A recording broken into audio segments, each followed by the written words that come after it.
My name is Danielle Ramsey. I am 34 years old. I work the night shift in an emergency room in Virginia.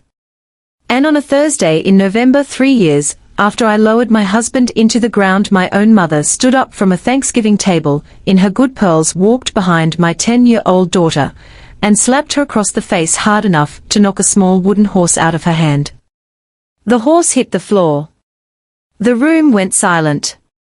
And then my mother, who had spent 62 years perfecting the art of looking like a respectable woman, opened her mouth and called my child an ungrateful black kid. My father, sitting 2 chairs down, did not stand up. He did not tell her to stop. He looked at my little girl, with her cheek still red, and the print of his wife's hand still rising on her skin, and he said quietly, the way another man might comment on the weather, that he had warned my mother nothing good ever comes of raising an ugly little black girl. I did not scream. I did not throw a plate. I have spent 12 years in an emergency room learning how to stay calm, while the worst thing in the world is happening to someone I love. I stood up. I walked around the table. I bent down and picked the little wooden horse up off the floor. Then I picked up my daughter. I carried her past my filming sister, past my staring father, past the centerpiece my mother had spent a week arranging, and I walked her out the front door of that house, and I never let either of those 2 people back through it again. I thought that night was the end of my parents. I was wrong about almost every part of that. Because 11 months later the entire country would know my daughter's name. And the same 2 people who told her she didn't belong at the table would be standing on my porch in their good clothes, holding grocery store flowers, smiling the warmest smiles you have ever seen in your life, asking very sweetly to be let back in. What they were really after, and what I finally did about it in a library in front of 200 people, and a live television camera, is the part none of them ever saw coming. If a family has ever made you choose between keeping the peace and protecting your child, sit with me for a little while. Take a breath. Get comfortable. Because I am going to tell you all of it, and I am going to tell you slow, and there are pieces of this story I have never said out loud to anyone before tonight. These days our life is small and it is good. We rent half of a brick duplex on Larks Lane, the kind of street where the mail comes late and everybody waves from their porches. I pick up extra shifts when the heat bill spikes. Zoe does her homework at the kitchen table under the one good lamp, and she writes. Always writes. With a heavy black fountain pen that used to belong to her father. The nib scratches when she presses too hard, and she presses too hard when she is thinking, and that scratch has become the sound of our evenings. I learned a long time ago to be the one who does not break. After Nathan died, I made myself into something steady. Something a little girl could lean on without it tipping over. I worked. I cooked. I signed the field trip slips. I kept the porch light on every single night, so she would never come home to a dark house. People at the hospital call me unflappable. They mean it as a compliment, and I take it as one. What I did not do for a very long time was cry where my daughter could see me. I told myself that was strength. Some of it was. Some of it was just a door I was too afraid to open. We were fine. I want you to hear me say that because it was true. We were fine. The 2 of us in our small good life, with the late mail and the scratchy pen and the porch light. And then on a Tuesday in October my phone rang with a number I had not seen in 3 years. My mother's voice came through soft as church music. She said she wanted to make peace before the holidays. She said she was getting older. She said she just wanted her granddaughter at her table. I should have hung up.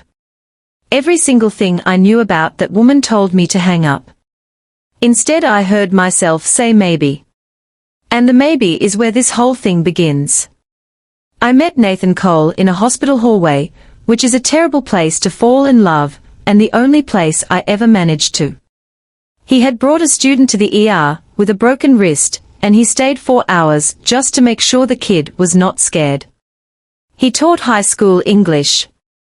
He believed with his whole chest that the right sentence could hold a person together. He used to tell Zoe, when she was tiny and afraid of the dark, that words are how you stay.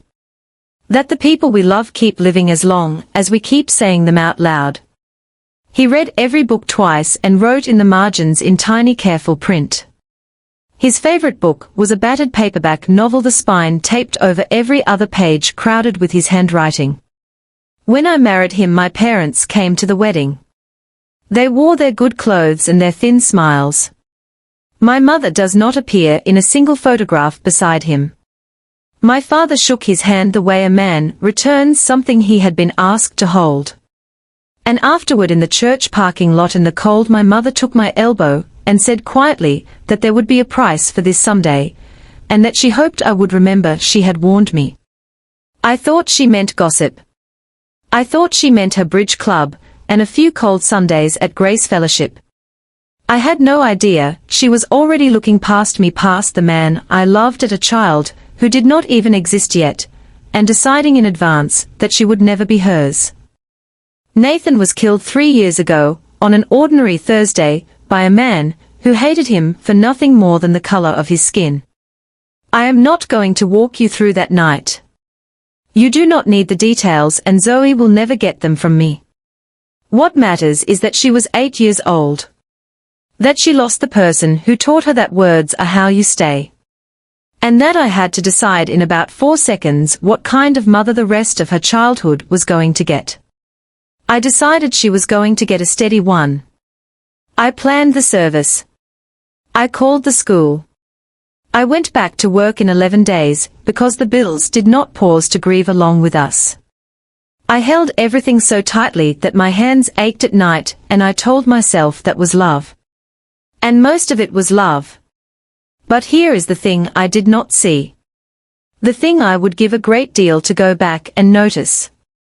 While I was busy being the wall that does not fall, my little girl was quietly learning to carry her own grief in a way no 8-year-old should ever have to. She stopped asking about her father out loud. She got very, very quiet. And I, a woman who can spot a dropping blood pressure from across a crowded ER, somehow did not notice that my daughter had started keeping something all to herself behind a closed bedroom door in the long hours after I had kissed her goodnight. I will come back to what she was doing in that room. Hold on to that. Because by the end of this story you are going to understand exactly what she built in there, and why 2 people in Richmond would eventually drive 4 hours just to try to take credit for it. Let me tell you about my family. You will need to understand them to understand what they did.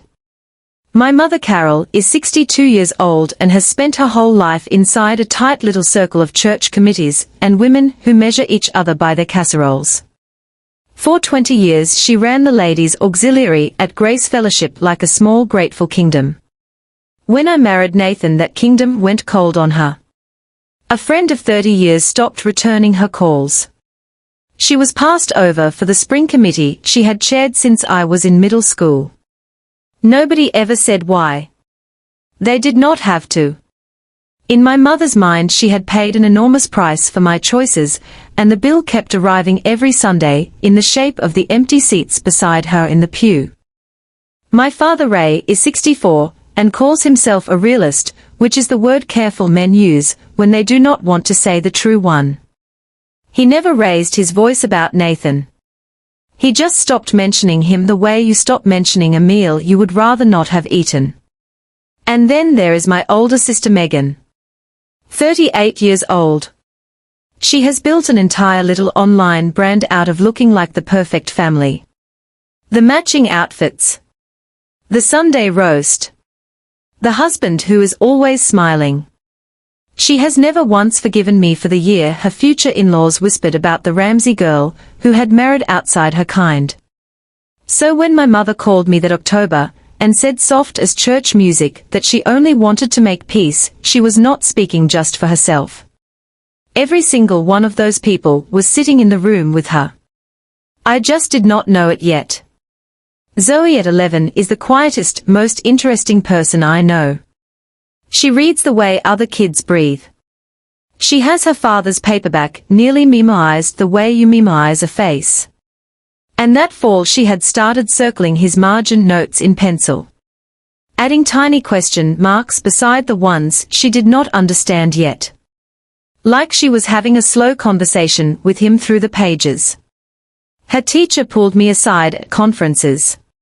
So did Ms. Harmon, the school librarian, who told me with a strange catch in her voice that Zoe had written a single paragraph about loss that made her step into the hallway after reading it.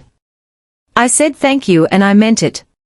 And I also changed the subject because that was what I did with anything that pressed on the bruise.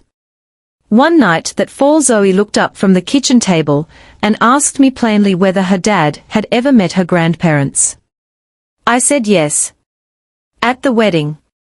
She asked if they had liked him. I rinsed a glass that was already clean. I told her grown-ups are complicated, which is the cowardly answer, and she let me have it because she is kind. Then she asked the question that should have stopped me cold. She asked very simply if her grandparents would like her. And I, God help me, said of course they would. I wanted it to be true so badly that the wanting drowned out 3 solid years of knowing better.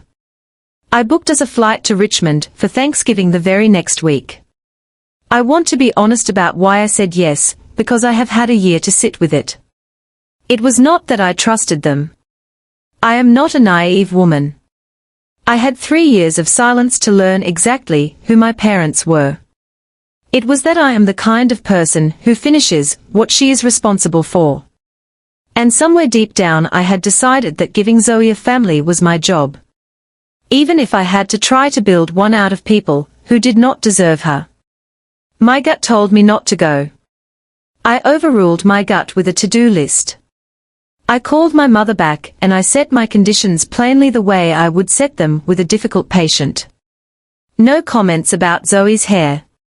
No comments about her father. One dinner, and we leave the second anyone makes her uncomfortable. My mother agreed to every single word in that soft voice. She said she just wanted her granddaughter at her table. I packed Zoe's nicest dress. I packed her father's paperback, because she did not travel anywhere without it. I packed the small carved wooden horse he had whittled for her when she was 6. And the whole time, I was packing a small voice in the back of my head, was asking me very quietly what exactly I thought I was doing. I keep replaying the moment I said yes to that dinner. If you have ever talked yourself out of your own instincts, just to keep peace with family, you already know the exact weight of that drive. I am going to tell you what happened at that table. I am going to tell you slow because every detail of it matters, and because the people who did it would later try very hard to convince a whole television station that none of it ever happened at all. My parents' house in the Richmond suburbs still smells like lemon polish and held breath. My mother met us at the door with an embrace that touched nothing. She looked at Zoe's braids for 1/2 second too long, and then said brightly that she had hoped Zoe might wear her hair down. I reminded her evenly of our very first condition. She laughed it off like I had told a joke. Inside the table was already a performance. The good china. The cloth napkins. My sister Megan filming a little video of the centerpiece for her followers. Megan's 2 small kids running the hallway with that holiday electricity. Zoe set her father's paperback beside her plate the way some children keep a hand on a parent's sleeve. My mother glanced at it and murmured just loud enough, was she still carrying that ratty old thing around? Zoe's hand went flat on the cover. The only real warmth in that house came from my Aunt Diane. My mother's younger sister.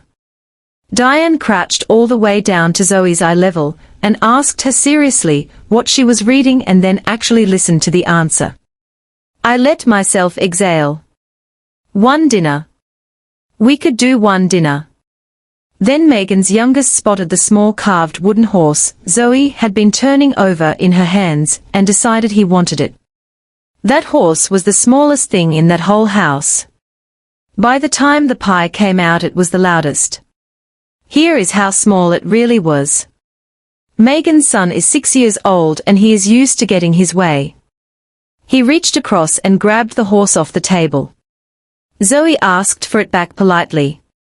He held it over his head and laughed. Zoe asked for it back a second time politely. He held it higher. So my daughter stood up and she took it back. The way any child on this earth would take back the last thing her dead father ever made for her with his own hands. The boy howled like he had been struck. And my mother, who had not said one cross word to her grandson all evening, turned the full weight of her attention onto my daughter. She told Zoe in front of everyone that a guest does not snatch. Zoe said quietly that it was hers. That her daddy had made it. My mother's face did something I had seen exactly once before in a church parking lot 11 years earlier in the cold. She said that child needs to learn her place in this house. Megan kept filming the centerpiece and pretended not to hear. My father studied his plate like it held instructions. Aunt Diane started to rise. And inside me the old steadiness hardened into something colder and clearer than I have ever felt at any bedside. I set down my fork. I said, "Mom, that is enough. We talked about this." I honestly thought a single sentence would be enough. I have replayed what came next more times than I can count, and I still was not fast enough to stop it. My mother stood up. She crossed behind Zoe's chair before I was even out of mine. And she slapped my 10-year-old daughter across the face. Hard enough that the sound stopped the entire table. Hard enough that the wooden horse fell out of Zoe's hand and clattered across the hardwood floor. Then she screamed it. "You ungrateful black kid." The words came out of her like they had been waiting 11 years for the door to open. And my father. My quiet, realist father. He looked at my daughter's stunned, reeling face. And what he reached for in that silence was not an apology. He said half under his breath the way a man names a fact about the weather that he had told my mother no good ever comes of raising an ugly little black girl with no manners. Megan's phone was still up. Her own kids had gone dead silent. Aunt Diane said Carol's name like a slap of her own. And me. I did not scream. Though every cell in my body was built to. I have spent my whole adult life staying calm, while the worst things happen to the people I love, and that training is the only reason I did not put my hand through that china cabinet. I stood up. I walked around the table. I bent down. And I picked the little wooden horse up off the floor. And then I picked up my daughter. And in the dead quiet of that dining room, my mother looked at me, and for the first time in her life she looked afraid. I did not say very much. People expect a scene in a moment like that, and I think part of my mother was braced for one, because a screaming match is a thing she knows how to win. I did not give her one. I held Zoe against my hip. She is 10 and tall, but she folded into me like she was 5. I picked up her father's paperback from beside her plate. I held the wooden horse in the same hand. And I walked us toward the front door. Aunt Diane followed me into the hall with our coats. Her hands were shaking. She kept whispering that she was so sorry. That she should have stopped it sooner. I told her she had nothing to be sorry for, and I meant it. And I made very sure to say it where my mother could hear. Which apology in that house was the real one? At the door my mother had found her voice again. She called after me that I was overreacting. That family forgives. That I would regret making a scene over nothing. I turned around with my hand flat on the knob, and I told her very quietly that she would never speak to my daughter again, as long as she lived. Either of you, I said, and I looked straight at my father when I said it. Then I opened the door, and I carried Zoe out into the cold. And I genuinely believed I was closing the book on those two people for good. I had the right idea. I just had the wrong book. We drove the 4 hours home that night instead of staying over. Zoe did not cry. That is the part that scared me most, honestly. I am an ER nurse. I know that the quiet ones are the ones you watch. She held the wooden horse in both hands the whole way, and looked out the window at the dark interstate. Around hour 3 she asked me without turning her head whether what Grandma said was true. I pulled the car onto the shoulder.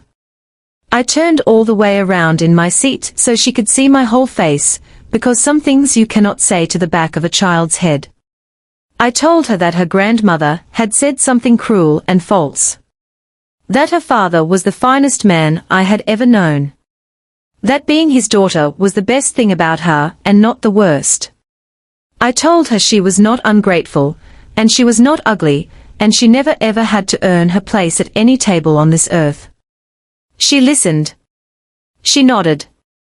She still did not cry. When we got home, she went straight to her room. And I sat down on the kitchen floor with my back against the cabinets and finally let myself shake. The next morning I blocked my mother's number. Then my father's. Then Megan's. One after the other. I told myself I had handled it. And I almost missed it. The light still on under Zoe's door long past midnight. And the faint scratch of a heavy fountain pen pressed too hard against the page. The weeks after were strange and quiet. Zoe went to school. Came home. Did her homework. And then she wrote.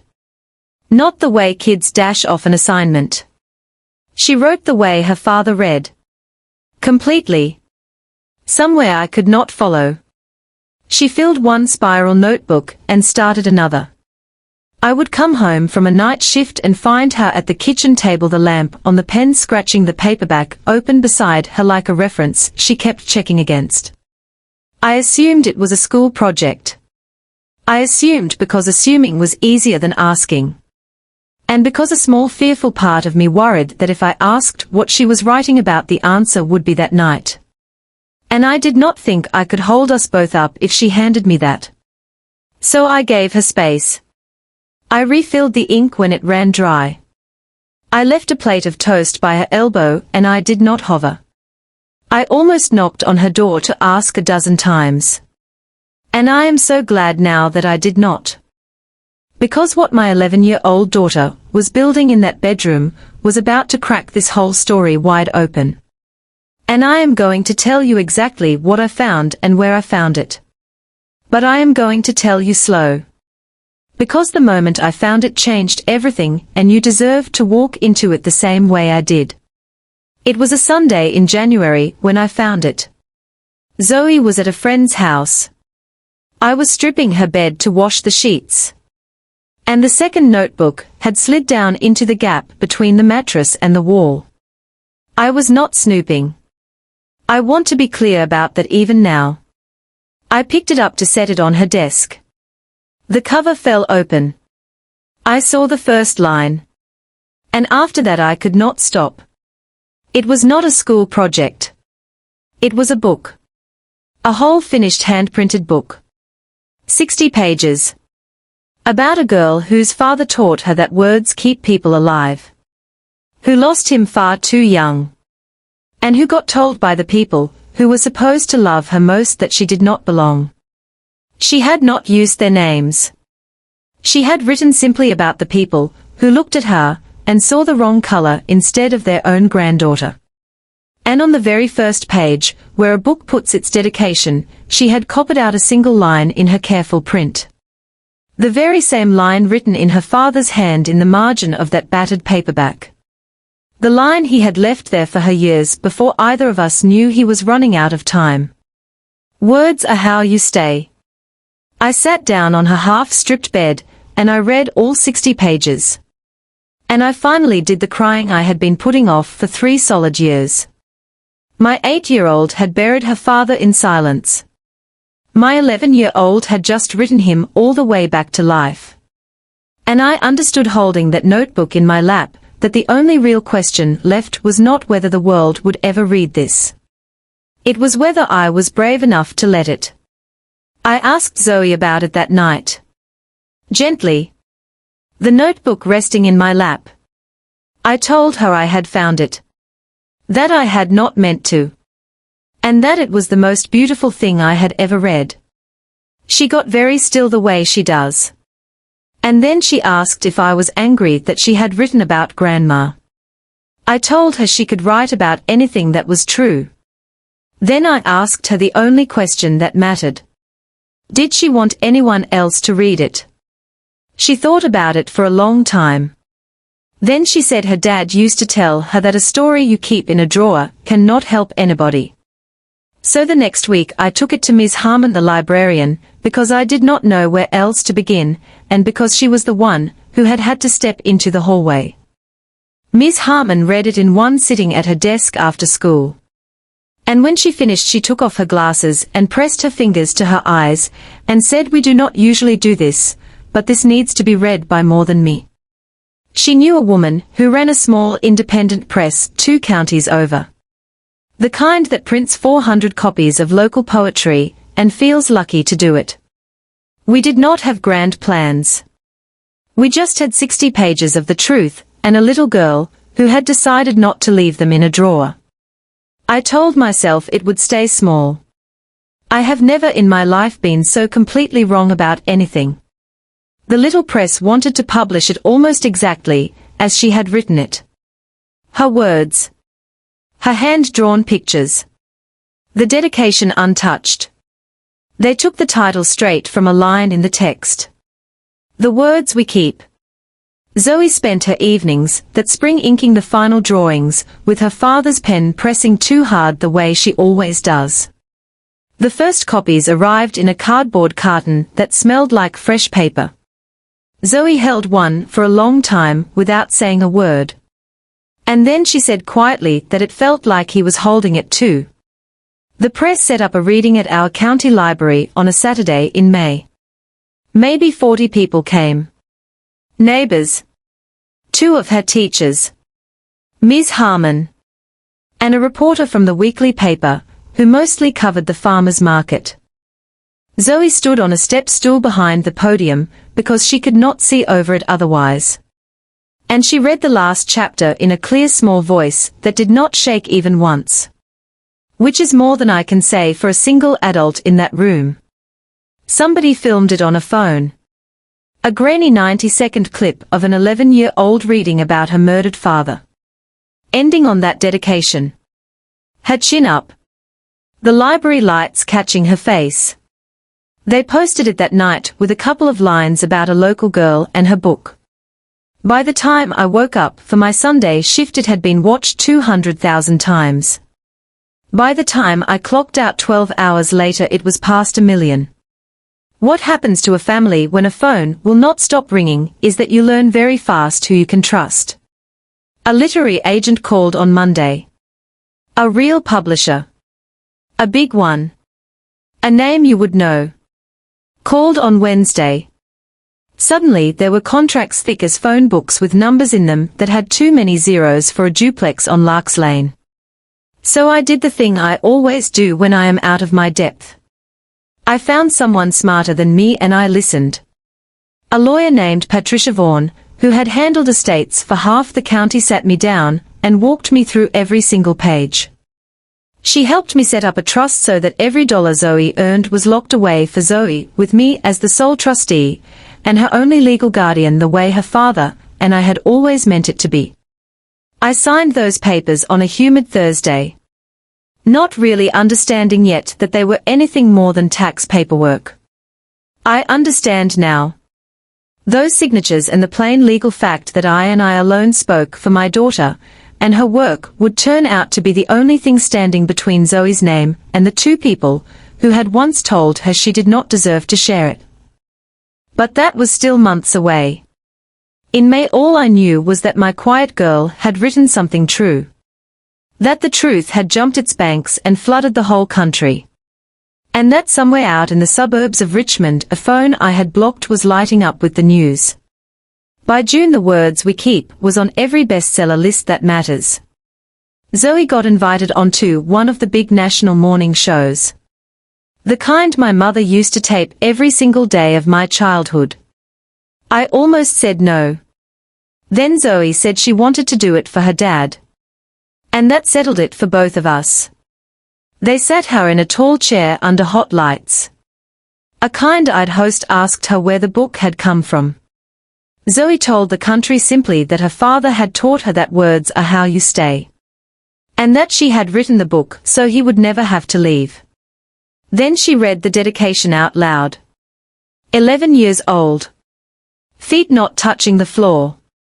Reading the line her father had once left for her in the margin of a paperback. The host wiped her eyes on live television. The clip went everywhere. Words are how you stay became a thing people wrote on cards and painted on walls and read aloud at funerals of their own. Strangers mailed Zoe drawings. A teacher in Ohio sent a photo of the whole sentence stenciled above her classroom door. My daughter, who 11 months earlier had been slapped at a dinner table and called a thing I will not repeat again, was now a name the whole country knew and a comfort to people she would never meet. And then on a Tuesday my phone silent for the better part of a year lit up with a name I had blocked the night I carried her out that front door. It did not come straight from my mother. She has never been one to risk a closed door. It came sideways. The way she has always worked. First it was a voicemail from Aunt Diane. Uneasy. Saying Carol had been asking around for my new number. Then it was a card in the mail. My mother's looping handwriting. Congratulating us on Zoe's wonderful success, and saying how proud the whole family was. Proud. I read that word standing at my mailbox on Larks Lane and I actually laughed out loud. One short ugly bark of a laugh. Because the last expression I had seen on that woman's face was contempt. And the last word she had aimed at my daughter still lived in my chest like a splinter. Then Megan found me. Not with an apology. With a direct message on the very same account, where she had once filmed her perfect centerpiece, while her mother struck my child. She wrote that it broke her heart all this distance. That family should celebrate together. That surely I would not keep Zoe from her grandparents at a time like this. She used the word grandparents 3 separate times. She did not use the word sorry even once. I did not answer any of them. I told myself they would give up and go away. And they might have. They really might have. If I had not gotten a very different phone call 2 days later from my publisher that told me exactly what my family had actually been after the whole time. My editor's name is Joanne. And Joanne does not rattle. So when Joanne called and said very carefully that she wanted to check something with me, I sat down at my kitchen table and I gripped the phone a little tighter. She said the publicity team had been contacted. Several times. By people identifying themselves as Zoe's grandparents. These people had a story. They said they had helped raise Zoe. They said they had encouraged her writing from the very start. One of them had hinted delicately that the father's side of the family was not really in the picture. And had asked whether there might be a way for the grandparents to be involved in the book's promotion. And whether such involvement might be. The word they used was compensated. Joanne said she had held off, because something about it felt wrong. I told her exactly how wrong. I told her about the dinner. I told her what my mother had screamed and what my father had said and the sound a slap makes in a quiet room. There was a long pause on the line. And then Joanne said in a flat hard voice that she was very glad she had called me first. After we hung up I sat at my kitchen table and felt the last of my confusion burn off into something clean and cold. They did not want to apologize. They had never. Not for 1 second. Wanted to apologize. They wanted to stand in the light my daughter had made. And they wanted to be paid for the privilege. And they had been telling perfect strangers that they were the ones who built it. I want you to sit with that for a second. The same woman who had slapped a 10-year-old for taking back her dead father's wooden horse was now on the phone with a major publishing house claiming she had helped raise the child whose talent she had once tried to crush. I did not know yet what I was going to do about it. I just knew that whatever it was not going to happen on her terms. I found out later that Megan had tracked down our address through a mutual cousin. All I knew that Saturday afternoon was that a car I did not recognize pulled up outside the duplex on Larks Lane. And my mother and father climbed out of it in their good clothes. My mother carried a bouquet. Grocery store lilies still in the plastic sleeve. And a wrapped gift with a bow. My father stood a step behind her. Hands in his pockets. Not quite looking at the house. I went out onto the porch, and pulled the front door most of the way shut behind me so that Zoe inside at the kitchen table with her pen would stay exactly where she was. My mother's whole face was arranged into warmth. She said my name like the first note of a hymn. She said, "Oh honey, look how well you have done. Both of you." And she held the lilies out across the threshold toward me. I did not take them. I stood on my own porch on the lease I pay for with night shifts. And I felt no urge to scream and no urge to cry. I just felt the steadiness. The real kind this time. The kind that knows exactly where its own front door is. And exactly who is allowed through it. I told her she could leave the flowers on the step. I told her she could not come in. My father finally lifted his eyes to me. My mother's smile held. But something behind it had already begun rehearsing a very different speech. My mother is nothing if not prepared.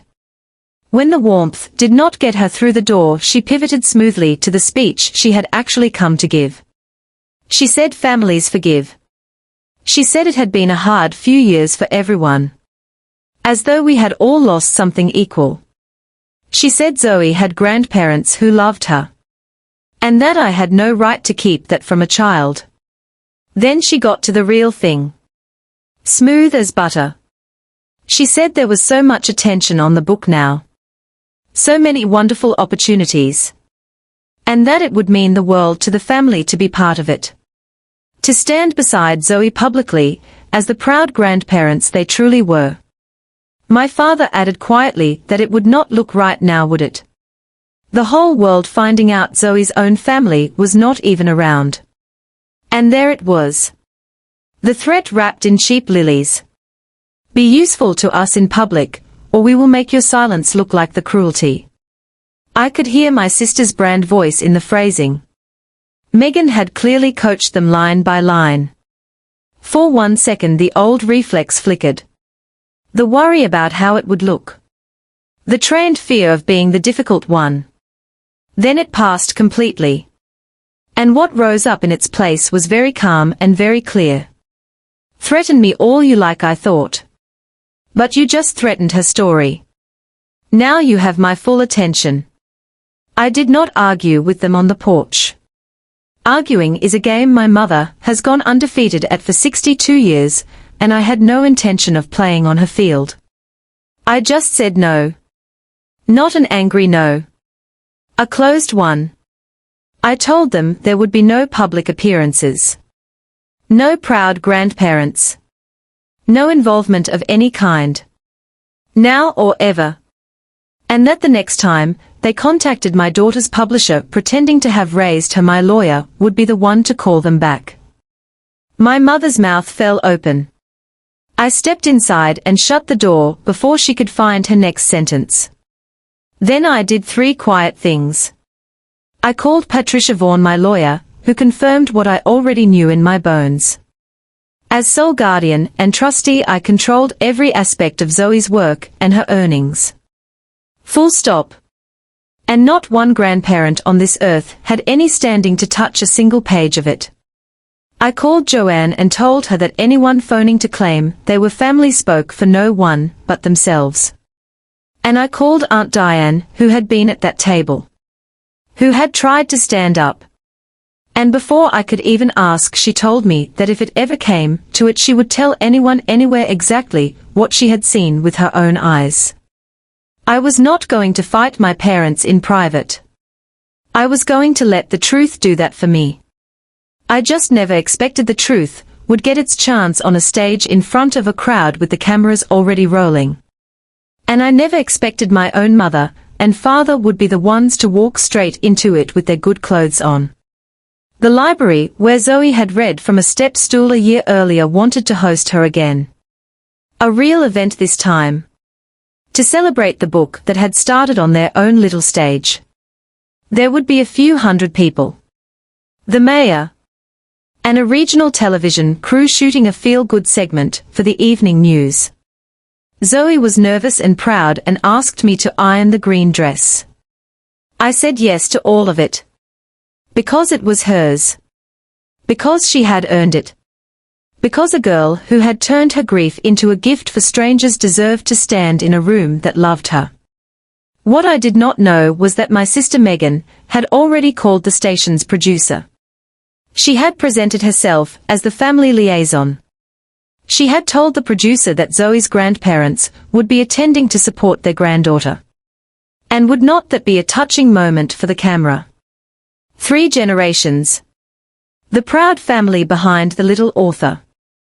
The producer thought it was a lovely angle. Megan made sure my parents had the date, the time, and 2 seats saved in the front row. They were coming whether I wanted them there or not. Dressed for a warmth they had never once shown. Ready to be filmed loving a child they had struck. I found all of this out about 40 minutes before it happened. From a voicemail Aunt Diane left in a panic. 40 minutes is not enough time to cancel a televised event. And even if it had been the producer, had already bought my sister's version whole. My word against 3 smiling relatives would have looked like exactly the petty family feud Megan needed it to look like. I thought about calling backstage to warn Zoe. And I decided against it. I was not going to hand my daughter fear right before the biggest night of her life. And there was one more reason. The truest one.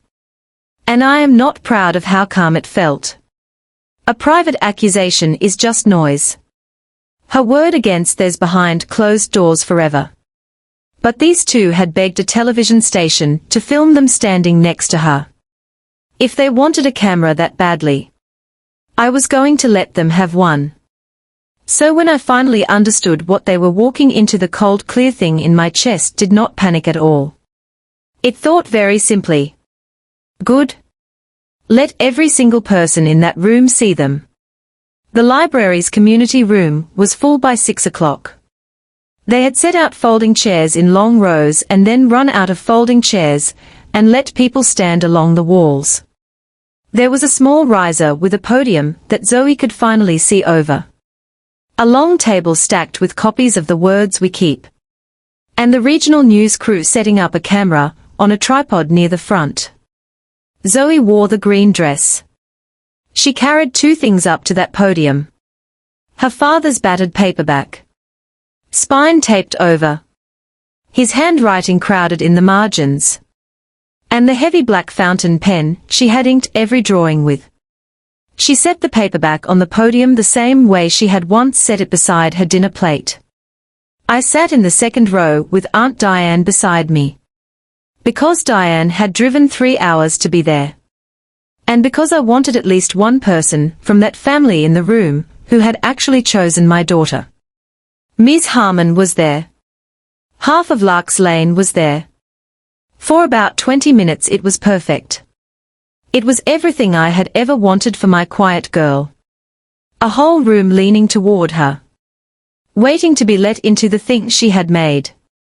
And then I saw 2 familiar figures making their way up the side aisle toward the empty front row seats my sister had saved. My mother in her pearls. My father in his church jacket. Both of them already smiling.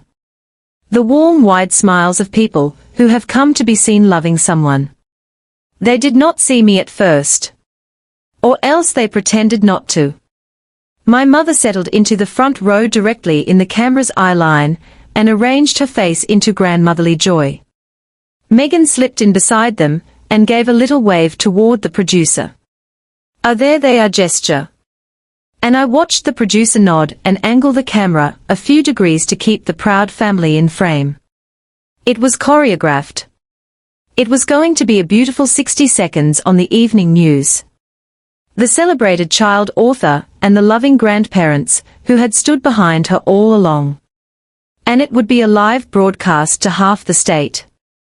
And once it aired, it would be the version that stuck. My mother caught my eye across the row, and her smile did not flicker. It sharpened the way it does when she believes she has already won. She gave me a small knowing nod. As if we were partners in this. As if I would surely understand that family closes ranks in front of cameras. Up at the podium, Zoe was thanking Ms. Harmon and the little press. Reading from a few index cards in her clear small voice. She had not spotted them yet. I had maybe a minute before she did. And then my mother, impatient for her moment, did the thing that ended all of it. She stood up. Mid-event. And she started moving toward the riser. Her arms already opening. Reaching for my daughter's shoulder like she had owned it all along. I was up and out of my seat before I decided to be. I am fast on my feet. 12 years of codes and crashing patience will do that to a person. And I reached the riser a half step ahead of her. And I put myself calmly between my mother and my child. I did not grab her. I did not raise my voice. I just stood there steady and said quietly that she needed to go sit back down. The room had gone curious and still. The camera was rolling. And my mother, who had rehearsed warmth all week, discovered in that instant that she could not get past me. And the warmth fell off her face like a dropped plate. She said, loud enough now for the front rows to hear, that I was making a scene. That she was Zoe's grandmother, and she had every right. I said evenly, no, you do not. And that was the spark. Whatever she had been holding behind that smile for a year came up all at once. In front of 200 people. And a television camera. My mother hissed that after everything she had sacrificed, that child should be grateful. There was that word again. The very same one she had screamed across the Thanksgiving table. That ungrateful was exactly what she had always been. The room heard every syllable. You could feel the temperature in it change. The leaning toward turning all at once into a leaning away. My father reached for my mother's sleeve. And for one strange second his face was not a realist's mask at all. He had read the book I learned later. Read it twice. And something in him cracked clean through. But when my mother yanked her arm free and demanded that they leave, he went with her. Because going with her is the only thing he has ever reliably done.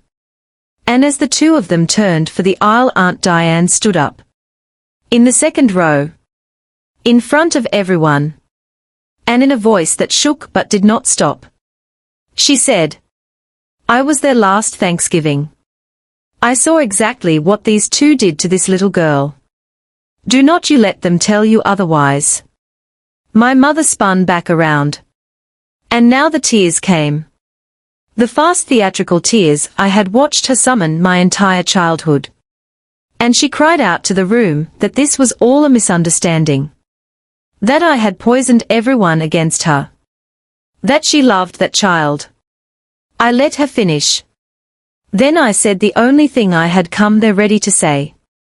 And I said it quietly. Because quiet was the loudest thing left in that room. You do not get to be proud of her now. I told them plainly. For everyone to hear. That they had called my daughter ungrateful and ugly and worse. That they had struck her at a family table when she was 10 years old. And that they had spent the last month telling this child's own publisher they had raised her so that they could be paid for a success they had once tried to crush. I told the room that I was her only guardian and her only voice. That not one word of her book and not $1 of her work would ever pass through their hands. And that the family Zoe could actually count on was already sitting in this room. My mother had no second act for the truth. She looked around for an ally and found a sea of strangers who had quietly completely made up their minds. My father would not lift his eyes from the floor. And then they did the only thing left for them to do. They walked out the way they had walked in, smiling at no one. Except now no one in that whole room was smiling back. The camera caught all of it. They had come to be filmed being loved. They left being filmed as exactly who they were. And here is the part one will keep for the rest of my life. Through all of it, Zoe had stayed at the podium. Very still. Both hands flat on her father's paperback. When the doors finally swung shut behind my parents, she did not cry. And she did not crumble. She waited for the room to settle. Then she leaned into the microphone and said in that clear small voice that she wanted to read one more thing. The dedication. She opened the front cover. And she read the line her father had left for her in the margin years before. The line that was now printed in the front of a book the whole country had taken into its arms. Words are how you stay. She said her dad had told her that. And that it was true. And that it worked for the good people too. That as long as we keep saying the names of the ones who loved us out loud and right, they never really leave us. I want to tell you what happened to me in that moment. Sitting in the second row in the chair next to the only relative who had stood up for her. I had spent 3 years not crying where my daughter could see me. 3 years being the wall that does not fall. 3 years telling myself that holding it in was the same thing as holding her up. And my 11-year-old girl in a green dress on a step stool had just shown me that I had it backwards. The whole entire time. She was not strong because she had locked it away the way I had. She was strong because she had written it all the way down. She had taken the worst thing two people in this world ever did to her. And she had turned it into something that comforted strangers. She had taken her murdered father. And she had pulled him back into the room with her own 2 hands. With ink. And paper. And a line he had written in a margin when she was small. And there in the second row I finally let myself cry. Not quietly. Not where she could not see. I cried like a woman who had just been forgiven for something she did not know she had been carrying. And my daughter saw me do it. And she did not look away. She just held my eyes from the podium. And she nodded once. The smallest nod. Like to say it is all right, Mom. I knew. I always knew. And it is all right now. The room came apart in the best possible way. People stood. Some of them were openly weeping. The producer I noticed had quietly swung the camera away from the empty front row seats. And back toward the little girl in the green dress. Which is exactly where it should have been pointed all along. The segment that aired that night was not the one my sister had pitched. The station ran 90 honest seconds of a girl reading a dedication to her murdered father. And not one single frame of grandparents. Somebody in that room had filmed my mother's outburst too. And that clip found its own small audience the way these things do. Enough that the people in her tight little church circle finally saw with their own eyes the woman behind the casseroles. The proud family story died the same day it was born. Megan took her perfect family brand quiet for a long while. There is not much of a market for it once the footage exists. My parents got exactly what they had built and nothing they had come for. I did not sue them. I did not post about them. I did not have to. They had stood in the light my daughter made. And shown a whole room their own shadow. And the truth once it is loose in a room like that does the rest of the work on its own. Patricia sent one short letter making the legal boundaries permanent. After that there was only silence from Richmond. The good kind this time. The kind I chose. Life on Lark's Lane went back to being small and good. Just with a few more copies of a certain book in the world. Zoe still writes at the kitchen table under the one good lamp. Still presses her father's pen too hard. Still keeps the taped-up paperback within arm's reach. My father mailed a letter a few months later. An actual apology in his careful hand. The first true words he had ever sent me. I read it once. I did not answer it. Some doors you can stand at quietly with no anger left in you at all. And still choose to keep closed. That is the part it took me 34 years to learn. That closing a door is not always slamming it. Sometimes it is just deciding calmly. Who gets to come in? These days when I shut our front door at night and turn the lock, it does not feel like running from anyone. It feels like home. With everyone who belongs already inside it. And if I could reach through this screen and tell you one thing tonight, it would be this. The people who love you do not ask you to swallow what hurts you in order to keep them comfortable.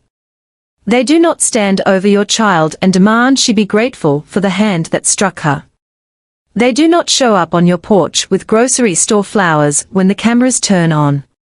The people who love you are the ones who drove 3 hours to sit in the second row.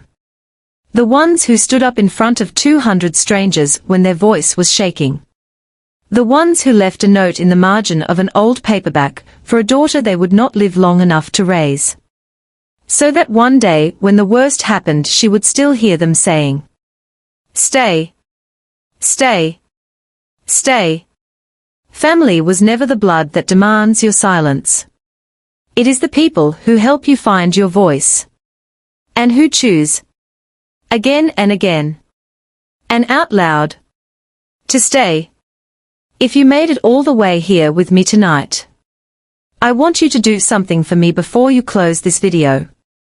If there is one person in your life you have been swallowing yourself small for, one table you have been letting your child be the smallest person at, one door you have known for a long time that you needed to close, take this story as your sign.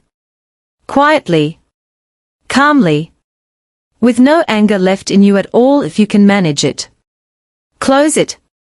And if any part of what I told you tonight reminded you of someone you love, of a child you would carry out of that house in a heartbeat, of a parent you wish you had been brave enough to say no to, do me one small favor.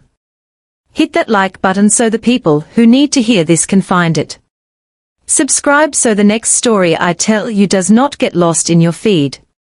Because there are more of them coming and I tell them slow and I tell them true.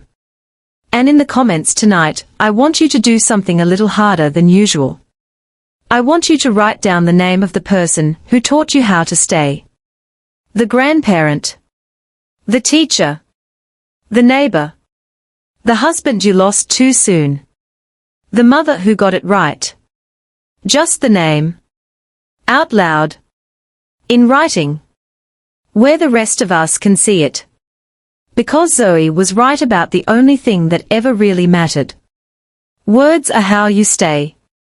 And as long as we keep saying their names, they never have to leave. I will see you in the next one.